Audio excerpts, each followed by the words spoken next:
Bonjour à vous, je vous propose rapidement un petit tirage en synchronicité.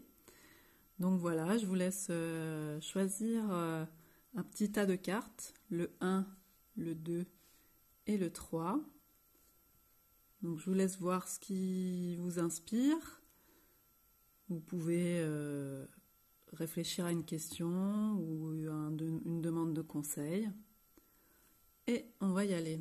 Donc on va commencer par le premier.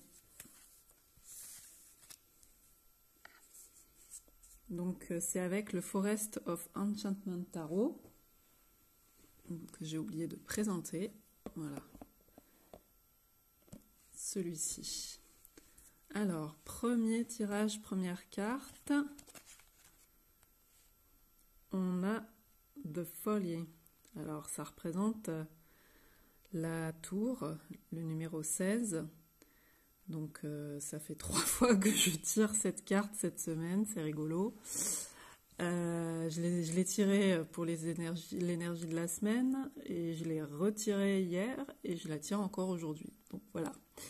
Donc on a l'énergie de la tour. Alors ici, elle est représentée par un tronc d'arbre qui s'effondre. Bah oui, toutes les structures matérielles ou même les formes plus ou moins subtiles, plus ou moins immatérielles, comme par exemple l'ego, dont on parle assez souvent, ou des schémas de pensée, etc., bah, sont voués à, comme la vie, à mourir, puisque là, ça fait partie de la vie, de mourir, de se transformer. Les formes ne restent pas permanentes. Donc là, on a une image un peu effrayante avec la tour. Elle est toujours un peu effrayante parce qu'il y a un côté destruction, désolement, il peut y avoir de la dépression, il peut y avoir des choses très fortes, ou alors ça peut être plus en bas bruit, on va dire, mais il y a quand même des chamboulements qui se passent. Et là, on a une envolée de corbeaux, donc c'est un peu une atmosphère un peu lugubre. On va voir la deuxième carte, ce qu'elle nous dit.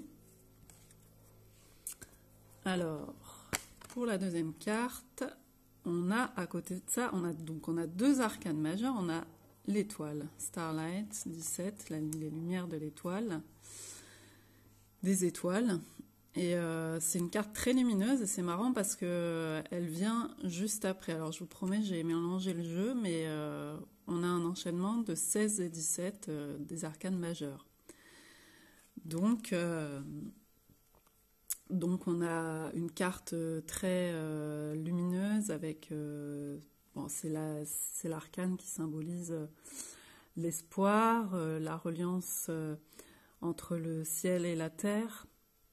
Le macrocosme qu'on voit représenter, c'est un peu notre guide depuis...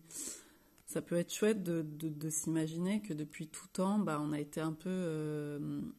depuis en tout cas que les êtres humains existent, on va dire, on peut regarder les étoiles, on peut se guider avec les étoiles et on a tous rêvé par rapport à ça en voyant le cosmos. Et là, on a donc dans ce tarot, on a plutôt des personnages genre fées, lutins, elfes. Je trouve que ça correspond bien aussi à l'énergie de la période du printemps où on est plus en contact avec les esprits de la nature. Et donc voilà, on a deux cartes, on a vraiment cette évolution-là. Donc là, pour ce tirage-là, on vous dit, il peut y avoir des choses voilà, difficiles à vivre en ce moment. Peut-être que ça peut être aussi au niveau du corps, parce que la tour peut aussi représenter, peut-être votre corps vous fait signe qu'il y a des choses à changer. Mais ça peut être voilà, au niveau de votre environnement de vie, des choses qui doivent évoluer, qui doivent changer. Et donc un remaniement qui se fait. Et ça peut être aussi donc, au niveau des schémas de pensée, de la façon de voir les choses. Et donc, ça peut être dur, mais voilà, bah, il y a l'espoir hein, qui est représenté par la carte de l'étoile, où on vous dit, c'est un message de confiance, quoi, de confiance dans le processus cosmique, naturel, de la vie, des mouvements qui vont et viennent et qui font que, bah, de toute façon, les choses sont amenées à mourir, à évoluer, à changer. Et donc, mais ce qui reste permanent, on va dire, bah, c'est cet espoir, cette reliance, ce, ce côté sacré aussi hein, qu'on peut avoir. Il y a une source, en tout cas, qui est commune à tout le monde et qui fait qu'on peut continuer à avancer avec foi, même s'il y a des effondrements. Voilà pour ce tirage. Alors, pour le deuxième tirage, première carte. Alors, on a c'est le 9 de Challenge. Challenge, ça représente les épées. Et en fait, on reconnaît un peu l'ambiance aussi lugubre du 9 d'épée, avec là, dans la forêt, une jeune personne qui se cache dans le repli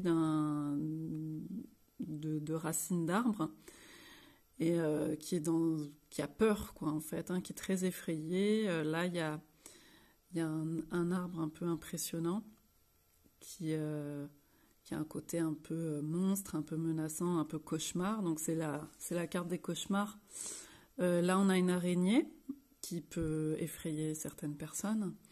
Les champignons aussi. De toute façon, la forêt, les éléments de la nature, ça a un côté très, très effrayant. C'est pour ça que beaucoup de gens ne vivent pas dans un milieu très, très forestier et très naturel. D'ailleurs, la forêt, on l'a beaucoup saccagée aussi pour ça, parce que c'est un milieu très sauvage, qui peut être très sauvage, et nous impressionnait beaucoup, nous, pauvres petits êtres humains, ou petits êtres, en tout cas, sans défense. Alors voilà, il y a quelque chose peut-être en ce moment, des cauchemars, des choses qui remontent pour vous, peut-être des souvenirs un peu douloureux. Bon, on voit là-bas que très souvent dans les cartes du 9 d'épée façon Rider-Waite, on a toujours une lumière derrière qui est en train de... Le jour va se lever, la personne va pouvoir reprendre son chemin et retrouver l'espoir, et la nuit ne dure jamais éternellement. Donc c'est ça le message du 9 d'épée. Alors après, voyons la deuxième carte. Alors, on a le 8, décidément, on est des suites comme ça qui s'enchaînent. Pourtant, j'ai vraiment mélangé le jeu, mais... Donc le 8 d'épée, aussi de challenge. Et donc le 8, donc là on voit cette femme qui est prise totalement dans un bourbier de ronces, dans un enchevêtrement d'épines et de ronces. Elle est griffée, elle ne sait plus momentanément comment s'en sortir. Donc on a quelque chose d'assez sombre. En fait, il doit y avoir en ce moment pour vous peut-être des grosses angoisses qui font surface. Donc on parle de ça. Peut-être je vais tirer une carte conseil dans le jeu pour voir s'il peut y avoir un conseil à donner par rapport à ces choses un peu difficiles, peut-être que vous traversez en ce moment. Ou en tout cas, si c'est par rapport à une question, là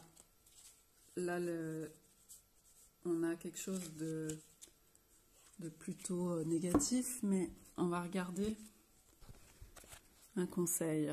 Ah bah le conseil, c'est The White Heart, c'est le fou, c'est la carte du fou, du mât, avec un magnifique cerf blanc qui est représenté.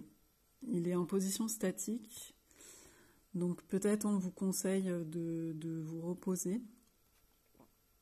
Le blanc fait penser aussi à quelque chose de très calme, de très épuré, de merveilleux aussi, quelque chose qui est plutôt magique. Donc il y a peut-être des tourments liés à des difficultés, liés à des choses qui sont, comment dire, qui vous êtes pris dans des choses. Il y a peut-être du mal à s'en sortir. Là, on vous dit peut-être de se reposer, de faire un point, de pouvoir éclaircir peut-être les brumes, éclaircir la situation, faire la lumière, prendre le temps en tout cas de faire ça, plutôt que de continuer comme ça sans s'en sortir, quoi. Voilà, donc c'est plutôt l'idée de ce tirage. Ensuite, le dernier, nous avons en première carte le 9 des spells, donc les spells, donc les sorts, les sortilèges. Donc là, on voit une sorcière qui fait un rond peut-être de protection, soit pour avancer, parce qu'on a un côté effrayant encore là de la forêt, soit pour faire un rituel. Le spells, j'ai un trou, c'est les... alors, c'est pas les coupes. Non, c'est les bâtons, oui, c'est ça. C'est le 9 de bâton, en fait. Voilà, donc elle se... Oui, donc on est dans le domaine des bâtons, du feu. Donc là, il y a un aspect de protection très, très clairement présent, donc de se protéger. Alors voyons sur la deuxième carte. Ah oui, donc on a le 6 des challenges, donc des épées. Donc effectivement, là, il y a quelqu'un qui a échappé belle une meute de loups. Elle s'est réfugiée, elle s'est protégée dans un arbre. Donc là, il y a vraiment un message de protection. Donc ça peut être par rapport à votre question, ça peut être en ce moment par rapport à votre entourage. Peut-être que il y a, plutôt que de choisir des choses plus qui sont susceptibles au niveau, par exemple, relationnel, de créer des conflits et tout, peut-être protégez-vous à ce niveau-là. Peut-être c'est pas la peine de rentrer dans des choses très compliquées. Il y a juste à prendre des gants, à se mettre pour soi, se préserver, quoi. Se préserver, peut-être au niveau corporel aussi, ça rejoint l'idée du repos. Voilà, vous voyez, par rapport à la question que vous avez posée, mais les deux cartes vont dans le même sens, c'est-à-dire que là, on a la protection par rapport à tout l'entourage, et là, à échapper et à se mettre de côté un peu, se préserver pour le moment. Voilà. Voilà pour ces tirages. Je vous dis à bientôt.